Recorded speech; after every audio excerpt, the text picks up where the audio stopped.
तो हेलो प्यारे बच्चों, कैसे हाल चाल। आई होप आप लोग अच्छे जबरदस्त जिंदाबाद होंगे और अच्छे से पढ़ाई कर भी रहे होंगे। मैं आज आपको इस लेक्चर में जो पढ़ाने वाला हूँ ना, हमने इससे पहले वाले लेक्चर में आपको बताया है व्यतिकरण क्या होता है। साथ ही साथ मैंने व्यतिकरण के प्रकार के बारे में भी बात कर रखी थी। ठीक है, वहाँ पे शॉर्ट में बात कर रखी थी। आज हम करेंगे व्यतिकरण के प्रकार के बारे में डिटेल से बात। ठीक है बच्चे, ठीक है, जिसमें हमने लिख भी दिया है संपोषी तथा विनाशी व्यतिकरण। संपोषी तथा विनाशी व्यतिकरण के बारे में हम यहाँ पे बात करेंगे। ठीक, चलते हैं बेटा। तो सबसे पहले हेडिंग डालेंगे संपोषी व्यतिकरण। क्या डालेंगे हेडिंग? संपोषी व्यतिकरण हेडिंग डालेंगे। संपोषी व्यतिकरण, संपोषी व्यतिकरण, व्यतिकरण। अच्छा, संपोषी व्यतिकरण जो है ना, होता क्या है संपोषी व्यतिकरण? तो आप बोलेंगे, आप क्या बोलेंगे कि वह माध्यम जहां पर व्यतिकरण की तीव्रता अधिकतम होती है, मतलब बोल सकते हैं तरंगों की तीव्रता अधिकतम होती है अध्यारोपण के पश्चात। माध्यम में स्थित वे बिंदु जहां पे तरंगों के अध्यारोपण के पश्चात तीव्रता कैसी होती है? तरंगों की तीव्रता अधिकतम होती है। वहां पे कैसा व्यतिकरण होता है? संपोषी व्यतिकरण होता है। कैसा होता है बेटा? संपोषी व्यतिकरण होता है। तो आप लिखेंगे इसमें थोड़ा सा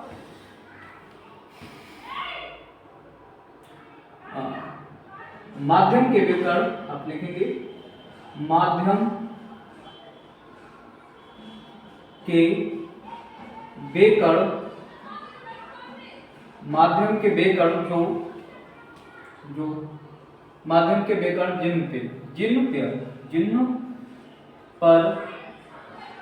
जिन पर माध्यम के विकर्ण जिन पर अध्यारोपण के पश्चात अध्यारोपण के पश्चात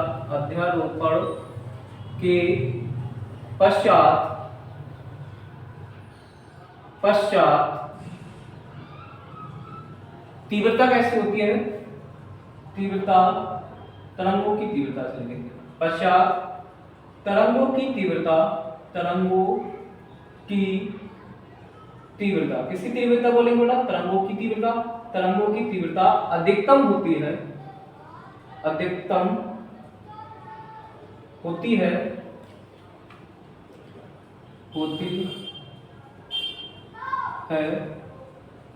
अधिकतम होती है। क्या कहलाता है हमारा? वहां पे क्या होगा? कौन सा व्यतिकरण होगा? तो आप बोलेंगे संपोषी व्यतिकरण होता है। संपोषी व्यतिकरण होता है। संपोषी व्यतिकरण होता है। व्यतिकरण, संपोषी व्यतिकरण होता है। संपोषी व्यतिकरण होता है। संपोषी व्यतिकरण होता है। ठीक है, आई होप बात समझ में आई होगी। संपोषी व्यतिकरण क्या होता है हमने आपको लिख के भी बता दिया और वैसे भी बोल के हमने आपको बता ही दिया है बेटे, है ना। अब बेटे हम इसके साथ ही साथ एक चीज को और नोट करके चलेंगे, अच्छे से समझेंगे। वो क्या चीज है? वो चीज ध्यान से समझेंगे आप, क्या है वो। ठीक है, देखो बेटा, अगर हमें संपोषी व्यतिकरण है, वहां पे हमने आपको बोली कि उसकी जो तीव्रता होती है वो अधिकतम होती है, तो उस समय पर्थांतर का क्या फार्मूला होगा वो भी डिराइव करेंगे। तो जब तीव्रता की अधिकतम की बात होती है बेटा, तो उस कंडीशन पे कोज फाई जो होता है बेटा, कितने के बराबर होता है? 1 के बराबर होता है। कितने के बराबर होता है? 1 के बराबर होता है। उस कंडीशन पे कलांतर क्या होता है? अगर तीव्रता अधिकतम होगी, अब तीव्रता कब अधिकतम होगी? जब कलांतर का मान 1 होगा। ठीक है, किसका मान? कलांतर का मान 1 होगा। कोश फाई का मान कितना होगा? 1 होगा। तब कलांतर का फार्मूला क्या बनता है?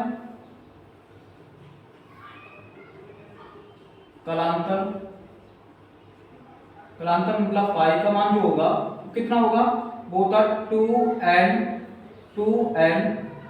पाई होगा। क्या होता है बेटा? 2n पाई होगा उस कंडीशन पे। ठीक है, से लिखा है एकदम बढ़िया से। ठीक है, क्या होगा? 2n पाई होगा। जहां पर बेटा n क्या हो सकता है? n का मैं मान की बात करूं बेटे, यहाँ पे ऐसे हटा के लिखो। जो n है, इस n का मान हो सकता है बेटा, आप हमेशा 0 से स्टार्ट करेंगे। 0 2 4 6 समगुणज होता है। किसका? पाई का समगुणज होगा।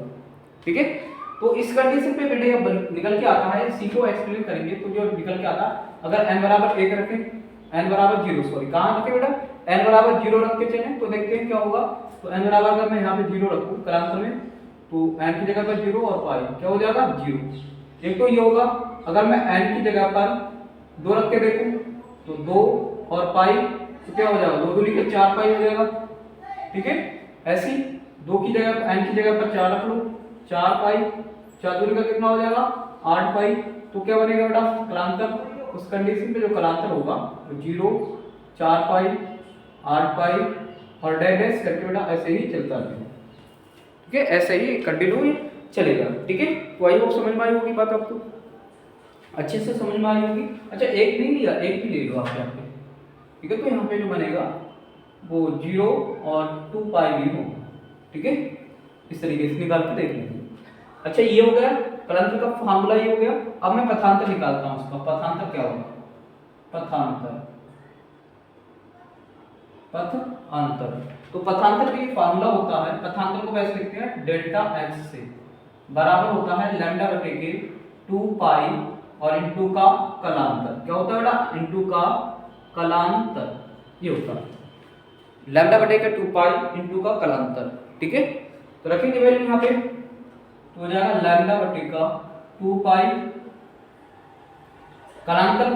कलांतर के लिए फार्मूला क्या है 2n पाई, 2n पाई है n पाई, n पाई, पाई से पाई कैंसिल किया, 2 से 2 कैंसिल किया तो क्या आ रहा n लैम्डा।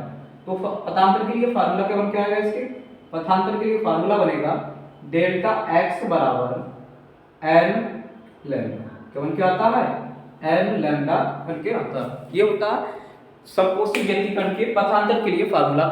किसकी पथांतर मतलब तरंगों के बीच, तरंगों के बीच का पथांतर जो है उसके बीच के लिए फार्मूला निकल के आता है। ये हमारा समकोषी व्यतिकरण कंप्लीट हो चुका है बेटे। अब हम पढ़ेंगे इसके बाद विनाशी व्यतिकरण के बारे में। ठीक है, इसके बारे में पढ़ेंगे विनाशी व्यतिकरण। अच्छा थोड़ी सी और विशेष बातें हैं वो भी लिख लेते हैं तो अच्छा रहेगा। ठीक है, तो सबसे पहले क्या है लिखते हैं, ये मैं डाल देते हैं कुछ शर्तें बेटा समकोषी व्यतिकरण के लिए। क्या शर्तें हैं वो लिखेंगे। ठीक है, शर्तें क्या है हेडिंग डालेंगे शर्तें।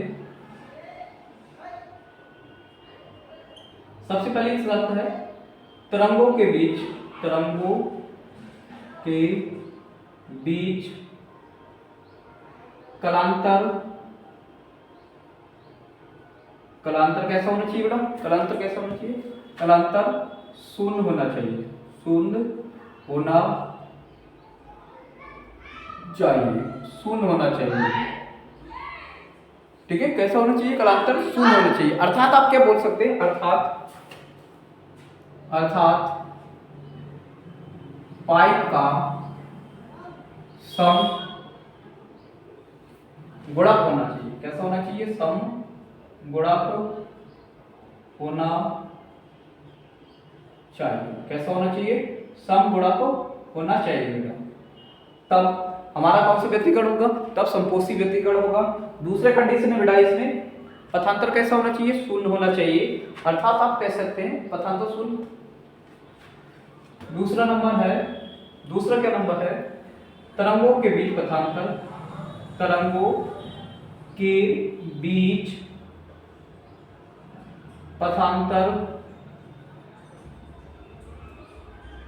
तरंगों के बीच पथांतर कैसा होना चाहिए, शून्य होना चाहिए, शून्य होना, शून्य या ऐसे लिखो शून्य या लैम्डा का पूर्ण गुणज होना चाहिए, पूर्ण गुणज, निकल के आ गया, गुणज होना चाहिए, होना चाहिए। ठीक है, ये होने चाहिए कंडीशंस। ठीक है, आई होप बात समझ आई होगी आप लोगों को। आगे बढ़ते हैं बेटे इसके बाद और ध्यान से समझते हुए चलेंगे। ठीक है, इसको विषम गुणक भी बोलते हैं यहाँ पे। अब हेडिंग डालेंगे विनाशी व्यतिकरण।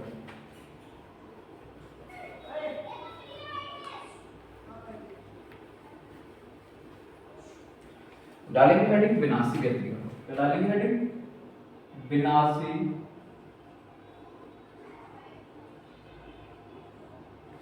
व्यतिकरण। क्या डालेंगे हेडिंग, विनाशी व्यतिकरण। तो आप लिखेंगे माध्यम के वे बिंदु माध्यम के वे बिंदु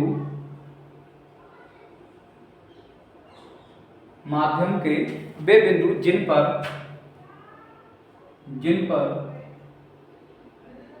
अध्यारोपण के पश्चात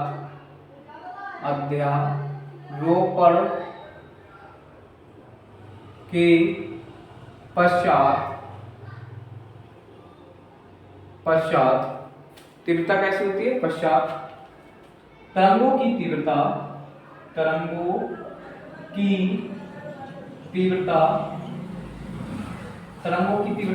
कैसी होनी चाहिए? तरंगों की तीव्रता न्यूनतम होती है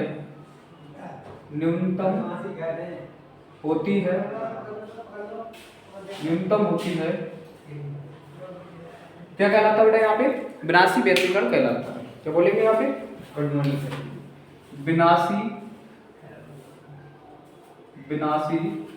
व्यतिकरण कहते हैं। विनाशी व्यतिकरण कहते हैं। ठीक है, क्या बोलेंगे यहाँ पे? विनाशी व्यतिकरण कहते हैं। ठीक है, इतनी बात समझ आएगा आपको विनाशी व्यतिकरण क्या होता है। अब इसके लिए भाई हम कलांतर निकालेंगे, साथ ही साथ इसका पदांतर का भी फार्मूला हम यहाँ पे ड्राइव कर रहे होंगे। ठीक है, तो देखेंगे, ध्यान से समझेंगे, अच्छे से समझाते हुए चलेंगे क्या होता है यहाँ पे, समझेंगे। सबसे पहली बात करें बेटा, इसका कलांतर निकालेंगे। कलांतर क्या निकालेंगे? यहाँ से कलांतर निकालेंगे। कलांतर को फाई से डिनोट करते हैं, ध्यान रखना। उस कंडीशन पे क्या होना चाहिए? कोस फाई का जो मान है वो कितना होना चाहिए बेटा? -1 आना चाहिए। अगर कोस फाई का मान -1 आता है तो इतनी कंडीशनों पर वो सब क्या होगा? विनाशी व्यतिकरण होगा। ठीक है, तो फार्मूला क्या होता है? इसके लिए फार्मूला होता है 2n - का 5। 2n सॉरी एक बार चेक कर लेते हैं इसे। हाँ, 2n - का 1 और पाई होता है। क्या होता है कलांतर? 2n - का 1 और पाई। ये कलांतर के लिए सूत्र होता है। यहाँ पे n क्या होगा? n बेटा आप ध्यान से समझेंगे, n यहाँ पे होगा 1 2 3 4। ठीक है, 1 2 3 4 1 2 3 4 ये सब मान होगा किसका? n का मान होगा। ठीक है, अगर मैं n का मान 1 लेके चलूंगा तो क्या होगा? 2n की जगह पर 1 - 1 और क्या हो जाएगा? पाई। तो 2 एकम 2 -1 और पाई, 2 में से 1 गया, 1 ही बचेगा, 1 गुणा का पाई हो जाएगा, मुझे पाई एकम पाई। तो कलांतर अगर पाई आ रहा है तो भी कौन सा व्यतिकरण होगा? विनाशी व्यतिकरण होगा। अगर मैं n बराबर कितना ले लूं? n बराबर मैं 2 लेके चलूं तो देखता हूं, तो बेटे n की जगह पर 2 रखेंगे तो देखेंगे क्या होगा? तो n की जगह पर 2 माइनस का 1 और पाई हो जाएगा। तो 2 दूनी का कितना हो जाएगा? 4 - 1 हो जाएगा और पाई, तो 4 में से 1 गया, 3 बचेगा, 3 पाई। कितना हो जाएगा? 3 पाई। तो अगर कोस फाई की वैल्यू अगर 3 पाई रखी जाती है तब भी -1 आएगा, और जब -1 आएगा तो कौन सा व्यतिकरण होगा? विनाशी व्यतिकरण होने वाला है। ठीक है, ऐसे आप निकाल लेंगे। इस कंडीशन पे क्या मान क्या आता? फाई का मान क्या क्या होना चाहिए जब न्यूनतम तीव्रता प्राप्त होगी? तो पाई होगा 3 पाई, ठीक है, 5 पाई, ऐसे करके आएगा। ठीक है, इस तरीके से डेल्टा करके ये अगर मान आते हैं पाई के तो बेटा हमारा विनाशी व्यतिकरण होगा। ठीक है, बात समझ में आ गई? ठीक। अच्छा, इसके लिए कुछ शर्तें हैं, वो भी लिख लेते हैं। शर्तें क्या हैं इसके लिए? शर्तें, ठीक है मेरे लाड लोग, ध्यान से समझ में आ रही है बात को? आपको अच्छे से समझ रहे हो ना आप लोग, है ना? अगर आप अच्छे से समझ रहे हैं मेरे लाड लोग तो आपको अच्छे से समझ में आ जाने वाली बात है। ठीक है, तो याद ध्यान रखें, बोर्ड की तरफ देखें आप और मेरी बातों को अच्छे से समझें। अगर आप ऐसा कर रहे हैं तो आप पक्का समझ लीजिए, आपको समझ में आ जाने ही वाला है। ठीक है लाड लोग, चलते हैं। तो शर्त, पहली शर्त क्या है यहाँ पे? पहली शर्त की मैं बात कर लेता हूँ यहाँ पे। पहली शर्त, अच्छा पहली शर्त कहती क्या है? पहली शर्त कहती है कि जो है कलांतर क्या होना चाहिए? विषम गुणज होना चाहिए। पाई का कैसा होना चाहिए? विषम गुणज होना चाहिए। तरंगों के बीच कलांतर, तरंगों के बीच कलांतर,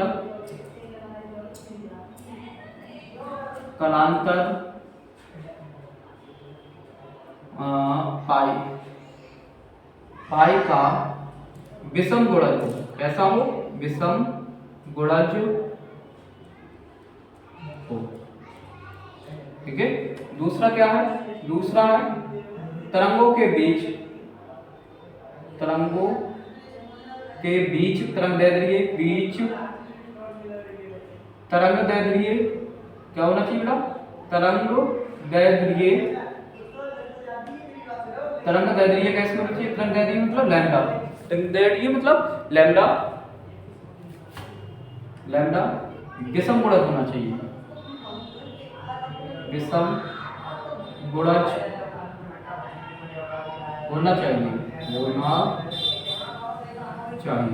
विषम गुणज होना चाहिए। ठीक है, ऐसे लिख देते हैं चाहिए। ठीक है, तो हमारा ये समकोषी और विनाशी व्यतिकरण कंप्लीट हो चुका है मेरे लाडलो। को आप अच्छे से समझे होंगे। आपको यदि अच्छे से समझ में नहीं आया हो बेटे तो आप स्किप करें वीडियो को, पीछे ले जाएंगे और फिर से एक बार रिपीट करके लेके आएंगे। ठीक है, तो लाडलो इतना रखेंगे। इसके लिए जाते जाते पैराग्राफ के लिए क्या जाते हैं, माँ तेरे पसीने की हर बूंद को मोती से चमकाऊंगा, कि माँ तेरे पसीने की हर बूंद को मोती से चमकाऊंगा, तू सपने बड़े देखना, कि माँ तू सपने बड़े देखना, तेरा शेर शेरनी करके दिखलाएगा। चलो जय हिंद जय भारत, बस आज के लिए इतना रखेंगे।